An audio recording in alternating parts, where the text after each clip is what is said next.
Kementerian SDM melakukan review dari peta jalan atau roadmap hidrogen dan amonia nasional.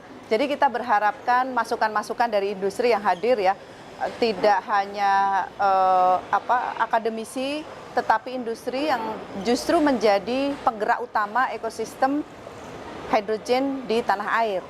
Nah, pada hari ini kita melihat potensi-potensinya seperti apa secara real, karena industri yang dari gas hadir, lalu industri listrik hadir, industri perminyakan juga hadir, industri pendukung spare part atau komponen juga hadir. Nah, ini kan merupakan bukti juga dari hilirisasi. Dan kita ingin membangun konsep bahwa kalau ke depan kita bicara penggantian fosil yang berkarbon untuk menjadi rendah karbon, ini akan menjadi free karbon. Jadi masih a step ahead sebetulnya kalau dilihat, tetapi kita ingin membangun gerakan-gerakan yang mendukung, dan kita lihat potensi kita untuk bisa masuk ke supply chain internasional itu juga luar biasa. Jadi bisa kita address ya dari natural resources kita, apa yang kita bisa hasilkan untuk memproduksi hidrogen dan amonia yang lebih bersih. Saya tidak akan bicarakan green gitu, tetapi kita mulai start dari blue. Kalau kita bisa mengcapture karbon, ya Kementerian SDM sudah mengeluarkan perpres untuk carbon capture storage, dan itu bisa dimanfaatkan untuk menghasilkan hidrogen dan amonia yang kita sebut blue hydrogen and blue ammonia.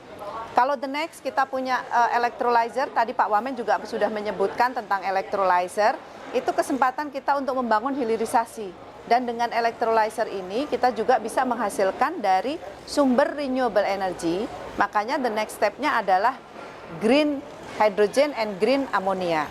Nah, di mana kita bisa memanfaatkan hidrogen, itu saat ini dengan adanya Global Hydrogen Energy Summit yang akan diadakan di tahun depan, kita akan mengadakan pertemuan-pertemuan ya untuk membahas apa yang dibutuhkan hingga sampai dengan summit ke depan. Karena kita melihat adanya industri-industri yang bisa memakai atau menggunakan hidrogen ini. Terutama saat ini industri pupuk mempunyai kebutuhan demand 1,5 juta ton per tahun. Dan 300.000 tonnya itu digunakan oleh industri yang lain.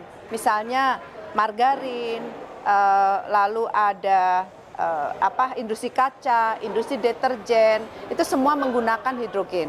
Nah, saat ini kalau kita bicara, tadi Pak Wamen sempat menyebutkan biodiesel. Biodiesel kalau dicampur HVO, HVO itu hydrogenated vegetable oil.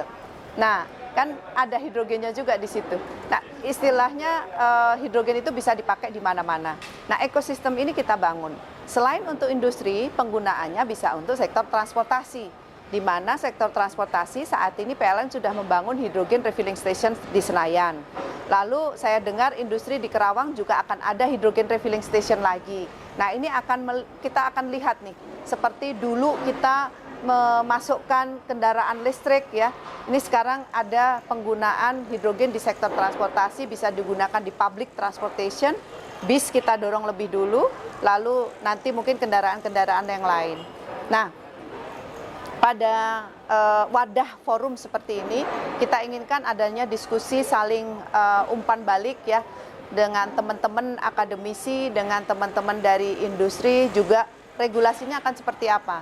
Nah, dengan adanya standar nasional SNI yang sudah kita keluarkan, itu ada 3 ya, untuk standar mengenai jenis hidrogennya, lalu safety hidrogennya, lalu karena sudah ada hidrogen refilling station, ini hidrogen standarnya harus juga kita buat, jadi standar untuk hidrogen refilling station juga ada. Nah, ini menumbuhkan pelaku-pelaku yang lain untuk masif dan aktif di dalam ekosistem hidrogen ini. Dan setelah itu kita akan mengeluarkan KBLI sekarang sedang dibahas, nanti detail roadmap-nya sudah ada. Ini saya mohon masukan dari industri-industri yang kira-kira real mau menggunakan hidrogen itu kapan?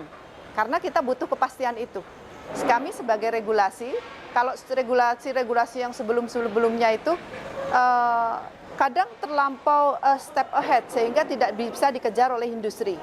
Nah, seperti contohnya etanol. Harusnya tahun ini itu sudah 20%, tapi belum ada kan etanolnya. Nah, seperti itu yang perlu kita lihat, regulasinya harus sangat intens untuk komunikasi dengan industri. Nah, Selamat hari ini bisa launching Global Hydrogen Ecosystem Summit yang akan kita dukung, dan mohon dukungannya juga dari industri dan seluruh kementerian, lembaga, juga akademisi, juga teman-teman dari asosiasi. Terima kasih. Assalamualaikum warahmatullahi wabarakatuh.